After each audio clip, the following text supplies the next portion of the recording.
be fighting and building up in a million different ways. I don't think I can Your stop college 'cause I seems love fun. the chase. No. I love the race and I'm running till I'm first place. Long nights, long flights, I'ma make it big. Big dreams, big sights since I was a kid. Doing things that I like. Hello guys, I hope you are doing well. तो आज हम bits Pilani Goa campus का in detail review करने वाले हैं। ऐसा क्या है इस कॉलेज में कि लोग कुछ IITs NITs छोड़कर इस कॉलेज में आते हैं। आज हम सब चीज़ें जानेंगे इस कॉलेज के बारे में, और मैं भी बिट्स गोवा से ही हूँ तो आपको हर चीज़ बता पाऊँगा ऑनेस्टली। ये वीडियो उन लोगों के लिए जो बिट्स गोवा के बारे में इन डिटेल जानना चाहते हैं और जिन्हें कन्फ्यूज़ है कि वो पिलानी ले, हैदराबाद ले या फिर गोवा ले। So let's start this video without wasting any more time. तो जिन्होंने बिटसाइट दिया है उन्हें पता होगा बिट्स पिलानी की टोटल 4 कैंपसेस है, 3 इंडिया में है और एक बाहर है। इंडिया में जो है वो एक पिलानी, गोवा और हैदराबाद में सिचुएटेड है, और जो बाहर है वो दुबई में सिचुएटेड है। और पिलानी कैंपस को मेन कैंपस बोला जाता है। तो आइए जानते हैं बिट्स पिलानी गोवा कैंपस के बारे में। उससे पहले इस चैनल को सब्सक्राइब करना मत भूलना। तो शुरुआत करते हैं कैंपस के बारे में जानकर। ये कैंपस 2004 में बना था and it is about 180 acres. Pilani और हैदराबाद से ये कैंपस छोटा है और काफ़ी कॉम्पैक्ट है। मतलब स्टार्ट में जैसे मैं गया था कॉलेज में मुझे लग रहा था बहुत बड़ा है, बट स्लोली हैबिट हो गई तो फिर पता चला कि इतना भी बड़ा नहीं है। इट इज़ ओके, ज़्यादा बड़ा नहीं है, कॉम्पैक्ट है, अच्छा लगता है। पिलानी का सबसे बड़ा कैंपस है, हैदराबाद का भी थोड़ा बड़ा है गोवा से। तो एग्जैक्ट लोकेशन की बात करें तो आप देख सकते हैं ये कॉलेज जरीनगर के पास सिचुएटेड है, जो कि पंजिम से 25 किलोमीटर है, मडगांव से 22 किलोमीटर है और वास्को दी गामा से 10 किलोमीटर है। टोटल नंबर ऑफ सीट्स की बात करें तो गोवा कैंपस में आपको 850 सीट्स दिख जाएगी, पिलानी में 1040, हैदराबाद में 1000 एंड दुबई में 1500। गर्ल्स टू बॉयज़ रेशियो की बात करूँ तो हमारे बैच में स्पेशली अराउंड 800 सीट्स थी, जैसे बताया मैंने आपको। उसमें से 108 109 गर्ल्स थी, बाकी सारे बॉयज़ थे। तो आने से पहले इस बारे में ज़रूर सोचना। नेक्स्ट हम बात करते हैं उन 3 चीज़ों की जो आपको सिर्फ बिट्स के कैंपस में दिखेगी, बाकी और कोई इंडियन कॉलेज में नहीं दिखेगी। First, 0% attendance policy. Honestly as a BITS students मैं आपको बोलूँगा 0% जैसा कुछ नहीं होता। हाँ, आपने सही सुना, 0% जैसा कुछ नहीं होता।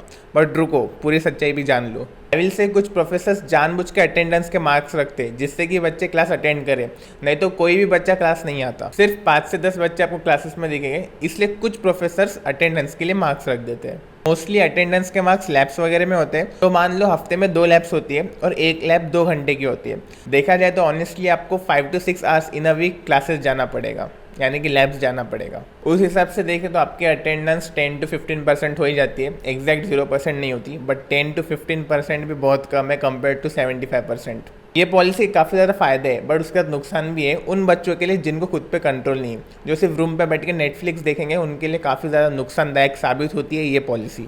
बट जिसको डायरेक्शन मिल जाती है लाइफ में और कुछ करने की, वो फोड़ देता है भाई ज़िंदगी में ये पॉलिसी को लेके। इसलिए बिट्स पिलानी के 4 कैंपसेस होने के बावजूद भी इन्होंने आज तक 800 प्लस स्टार्टअप्स दिए हैं, उनमें से काफ़ी सारे यूनिकॉर्न्स भी है। आगे second point is taking a year of for building your own startup. ये भी पॉलिसी आपको कोई और इंडियन इंजीनियरिंग कॉलेज में नहीं दिखेगी। एंड सोचो, ये पॉलिसी शायद पिछले साल रिसेंटली ऐड हुई है, उससे पहले ही बिट्स का स्टार्टअप कल्चर इतना अच्छा था, अब तो किस लेवल पे चले जाएगा। Third point, flexibility in studies. Students अपने टीचर्स और टाइम टेबल खुद चूज कर सकते हैं। वो ये चूज कर सकते हैं कि उन्हें किस टाइम पे क्लास लेनी है और किस टाइम पे नहीं लेनी है। गोवा कैंपस की बात करूँ तो फर्स्ट सेमेस्टर में वो खुद ही अलॉट करते हैं, क्योंकि स्टार्टिंग में हमें इतना समझता नहीं है कि कौन सी क्लास लेनी चाहिए और कौन सी नहीं। तो आपको फर्स्ट ईयर का फर्स्ट सेमेस्टर आपको वो क्लासेस अलॉट करके देते हैं खुद से, उसमें आप नहीं कर सकते। देन सेकेंड सेमेस्टर से आप अपनी क्लासेस खुद चूज कर सकते हैं और प्रोफेसर्स भी। अगेन आप अपने हिसाब से टाइम मैनेज कर सकते हो इस चीज़ का एडवांटेज लेते हुए। तो आइए चलो आगे चलते हैं। अगर हम इंटीग्रेटेड फर्स्ट डिग्री प्रोग्राम्स की बात करें तो आपको यहाँ पे ये ब्रांचेस दिखने मिल जाएगी। B computer science, B electronics and communication, B electronics and instrumentation, B electronics and electrical, B chemical, B mechanical. All B programmes are 4 year programmes and all MSc programmes are 5 year programmes. MSc की बात करूँ तो आपको MSc biological science दिख जाता है, MSc mathematics दिख जाता है, एमएससी फिजिक्स दिख जाता है, एमएससी केमिस्ट्री दिख जाता है एंड एमएससी इकोनॉमिक्स भी दिख जाता है। सिविल इंजीनियरिंग और मैन्युफैक्चरिंग आपको गोवा कैंपस में नहीं मिलेगी। सिविल इंजीनियरिंग आपको हैदराबाद में मिल जाएगी, मैन्युफैक्चरिंग आपको पिलानी में मिल जाएगी। बेसिकली ऐसा होता है, जिन स्टूडेंट्स के बिटसाइट में नंबर कम होते हैं वो एमएससी डिग्री लेते हैं और फर्स्ट ईयर में खूब पढ़ाई करके अपनी डिग्री अच्छी अपग्रेड कर लेते हैं। फर्स्ट ईयर सबका कॉमन होता है एंड एमएससी वालों को फर्स्ट ईयर के सीजीपीए पे ही बी की ब्रांच अलॉट होती है। गोवा कैंपस का कंप्यूटर साइंस का कट ऑफ था 7.78 सीजीपीए। मतलब जिस भी बच्चे की फर्स्ट ईयर में 7.78 सीजी से ऊपर सीजी है या फिर 7.78 है, उसको कंप्यूटर साइंस अलॉट किया गया था। तो तो कोर्सेज ऐसे होते हैं कुछ कि फर्स्ट ईयर तो सबको कॉमन होता है, और जो एमएससी वाले होते हैं उनका जो सेकंड ईयर है उसमें वो एमएससी के कोर्सेज पढ़ते हैं। जैसे कि कोई बायो वाला होगा तो उनको बायो के कोर्सेज पढ़ाए जाते हैं 2-1 और 2-2 में, मतलब सेकंड ईयर फर्स्ट सेमेस्टर और सेकंड ईयर सेकंड सेमेस्टर में। बाकी जो बी वाले होते हैं वो सेकंड ईयर में अपना इंजीनियरिंग ही कंटिन्यू करते हैं, और एमएससी डिग्री वाले थर्ड ईयर से वो कोर्स पढ़ते हैं जो बीई वालों ने सेकंड ईयर में पढ़ा। मीन्स आपके जो फर्स्ट ईयर के फ्रेंड्स हो गए वो आपके सीनियर्स बन चुके होंगे। बाय द वे काफ़ी अच्छा ऑप्शन है जिससे कि आप अपनी मनपसंद डिग्री ले सकते हो। वही है कि आपको एक साल ज़्यादा पढ़ना पड़ता है और फीस भी बढ़ जाती है। ऑफकोर्स आप बीई के साथ एमएससी की डिग्री भी कर रहे हो तो आपको एंड में 2 डिग्रियाँ भी मिल जाती है। I will also like to give you a advice. आप में से काफ़ी सारे स्टूडेंट्स कमेंट सेक्शन में लिखते हैं कि भैया मुझे अपनी मनपसंदीद ब्रांच नहीं मिलेगी क्योंकि मेरा बिटसेट स्कोर कम है, तो I will suggest you go for MSc degree, you will not regret. मैं मजाक नहीं कर रहा हूँ, आप पढ़ लोगे ना तो सीएस तो आराम से ले ही सकते हो। तो before moving ahead I would like to thanks Newton School of Technology for sponsoring this video. आप में से काफ़ी सारे स्टूडेंट्स हो गए जिनका अभी तक कोई कॉलेज में एडमिशन नहीं हुआ। Tell you about NSET exam which will happen on 10th of July and last date of registration is 7th of July. This is the India's first degree in Bachelor's of Computer Science and Artificial Intelligence provided by Newton School of Technology. But ये degree दूसरे degree से अलग कैसे है? So you will be able to study with top faculties of IITs, MITs and Duke. And also ये लोग आपको MacBooks भी प्रोवाइड करेंगे at the time of admission to solve complex problems of computer science and artificial intelligence. बाकी for practical learning they will give you 6 months paid internship. Also जो students पढ़ाई में अच्छे हो गए they will get a chance to go to international tech conference and the best thing is that they claim to have an average package of 12 LPA and one of their alumni got placed in Google with 64 LPA package. So this is the eligibility criteria of this exam, you can definitely try this out. तो बात करें placement stats की तो आप ये chart देख ही सकते हो। कंप्यूटर साइंस का जो एवरेज सीटीसी था वो था 25,34,960 एंड मीडियन सीटीसी था 23,43,300। सेम इलेक्ट्रॉनिक्स का भी आप देख सकते हो, और यहाँ पे जो इलेक्ट्रॉनिक्स है उसमें तीनों ब्रांचेस को कंबाइन किया है। तो इलेक्ट्रॉनिक्स का एवरेज सीटीसी 18 lakhs के अराउंड है और मीडियन 17 lakhs के अराउंड है, और मैकेनिकल की बात करें तो 14 lakhs के अराउंड आपको एवरेज सीटीसी देखने मिल जाता है और 12 lakhs के around median CTC. And chemical की बात करें तो केमिकल में भी 13 lakhs आपको एवरेज सीटीसी दिख जाएगा और मीडियन 11,50,000 के आसपास। और सम ऑफ आवर पास्ट रिक्रूटर्स की बात करें तो आप देख सकते हैं गूगल है, अमेजोन है, BCG है, फ्लिपकार्ट है, उबर है, एडोबी है, ग्रो है। ग्रो तो बिट्स का ही स्टार्टअप है, फ़ोन पे है। जो प्लेसमेंट्स देखे वो तो अच्छे ही है, बट ऑनेस्टली दिस ईयर का प्लेसमेंट थोड़ा सा खराब है ड्यू टू रिसेशन। प्लेसमेंट के एग्जैक्ट फिगर्स अभी तक कैलकुलेट हो रहे हैं तो एग्जैक्ट फिगर्स तो नहीं पता अब तक, बट प्लेसमेंट्स ने थोड़ा सफ़र किया है कंपेयर टू लास्ट ईयर। और ऑलमोस्ट सारे Tier 1 कॉलेजेस ने भी काफ़ी सफ़र किया है प्लेसमेंट्स को लेकर, या फिर वो IIT बॉम्बे हो, IIT दिल्ली हो, या फिर कुछ भी हो। हॉस्टल्स की बात करूँ गोवा कैंपस में तो आपको फर्स्ट ईयर में डबल रूम मिलता है, बाकी सेकंड थर्ड फोर्थ ईयर में आपको सिंगल रूम मिलता है। आप मेरी bits Pilani all campuses hostel tour की वीडियो देख सकते हो जिसमें मैंने सिर्फ गोवा ही नहीं हैदराबाद और पिलानी के हॉस्टल्स भी दिखाए हैं। ऑनेस्टली बताऊँ तो फर्स्ट ईयर के जो रूम्स है डबल शेयरिंग वाले वो काफ़ी ज़्यादा अच्छे हैं क्योंकि वो हॉस्टल्स रिसेंटली बने हैं। तो और सिंगल रूम की बात करूँ तो आप देख सकते हो ये शॉर्ट में कि रूम्स कैसे दिखते हैं। बाकी फिर आपकी क्रिएटिविटी पे है कि आप अपना रूम कितना अच्छे से सजा सकते हो। बहुत अच्छे अच्छे रूम्स भी है कैंपस में जो बच्चों ने अच्छे से लाइटिंग करके सब सजा के रखा है। फर्स्ट ईयर में तो आपको काफ़ी मज़ा आ जाएगा। हॉस्टल जाते हुए डी स्पाइन से जाना होगा। डी स्पाइन मीन्स जन्नत बोल दूँ मैं बिट्स गोवा की, रात को काफ़ी सही दिखता है वो व्यू। बात करें फूड कोर्ट और मेस की तो यहाँ पे आपको 3 मेस दिख जाती है, A, C और D। तो D में से वो D ब्लॉक में है, A मेस A ब्लॉक में और C मेस C ब्लॉक में। मैंने अपने कैंपस टूर वाली वीडियो में D मेस का टूर दिया है और सारी मेस स्क्वायर्ड मेस है। और रास की बात बताओ, C मेस में आपको सबसे ज़्यादा लड़कियाँ मिल जाएगी एंड आप कोई भी मेस चूज कर सकते हो और हर महीने अपनी मेस भी चेंज कर सकते हो। बहुत अच्छा खाना, मैं तो कहूँगा इंडिया के one of the best places में आता है यहाँ का खाना। कुछ तो पनीर है, हफ्ते में 3 बार पनीर होता है, कभी पनीर बिरयानी होती है, ठीक है खाना सही है। खाना इन जनरल तो बहुत अच्छा है, इधर उधर होते रहता है। कचौरी ज़्यादा बेस्ट थर्सडेज को मिलती है। फूड कोर्ट्स की बात करें तो आपको एक कैंटीन दिख जाएंगी जिसके अंदर एक नेस्कैफे भी है। बाकी अमूल, सब स्पॉट, फूड किंग ये भी दिख जाएंगे। कैंपस टूर वाली वीडियो में सब कुछ कवर किया है, आप वहाँ से देख सकते हो। और अगर आपका वड़ा पाव खाने का मन है तो आप गजलक्ष्मी पे जा सकते हो। स्पोर्ट्स फैसिलिटीज की बात करूँ तो आपको ऑलमोस्ट सारे स्पोर्ट्स दिख जाएंगे। Badminton, table tennis, lawn tennis, cricket ground, football ground, squash, volleyball और बास्केटबॉल भी है। रही बात कबड्डी की, कबड्डी के लिए कोई स्पेशल मैट नहीं है, बट जब स्पोर्ट्स फेस्ट हुआ था तो हमने जो ओल्ड बास्केटबॉल कोर्ट है वहाँ पे मैट अरेंज करा दी थी। तो शायद इन फ्यूचर कबड्डी ग्राउंड भी बन जाए कैंपस पे। और इंडोर गेम्स भी आपको सारे मिल जाएंगे ऑलमोस्ट, कैरम, चेस, पूल वगैरह सब मिल जाएगा। जिम वगैरह भी है, अगर कॉलेज आके लेके। वैसे वेदर की बात करूँ तो यहाँ का वेदर काफ़ी ज़्यादा ह्यूमिड है और बारिश यहाँ पे बहुत ज़्यादा होती है। काफ़ी बार ऐसा होता है कि आपको दिन में काफ़ी ज़्यादा गर्मी लगेगी और रात में अचानक से ठंडी बजेगी।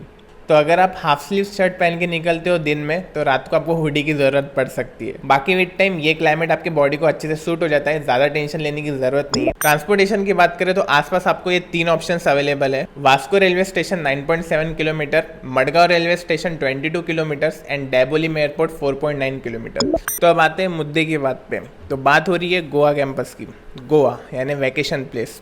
तो आप सोच रहे होंगे आपको काफ़ी ज़्यादा घूमने मिलेगा यहाँ पे, but reality is totally different. Honestly campus के बाहर जाने का आपको इतना ज़्यादा टाइम नहीं मिलता है, आप कॉलेज की चीज़ों में उलझे रहते हो। ऐसा भी नहीं है कि बिल्कुल नहीं जा सकते, संडे टू संडे जा सकते हो। और मैं एक और चीज़ बताना चाहूँगा उस बारे में कि आपको कैंपस के बाहर ऑटोज़ नहीं दिखेंगे, सारी टैक्सीज दिखेंगी और टैक्सीज के कॉस्ट काफ़ी ज़्यादा होते हैं। काफ़ी सारे स्टूडेंट्स स्कूटी या कार रेंट करते हैं फॉर ट्रैवलिंग, जो कि वर्थ इट भी है, मतलब कम में हो जाता है सब। मेरा एक्सपीरियंस बताऊँ तो आपको स्टार्टिंग में काफ़ी ज़्यादा मज़ा आएगा, सारी तरफ बीचेस है, बीचेस देख के काफ़ी अच्छा लगेगा, बट स्लोली आप बोर हो जाओगे, हर जगह बीचेस ही है।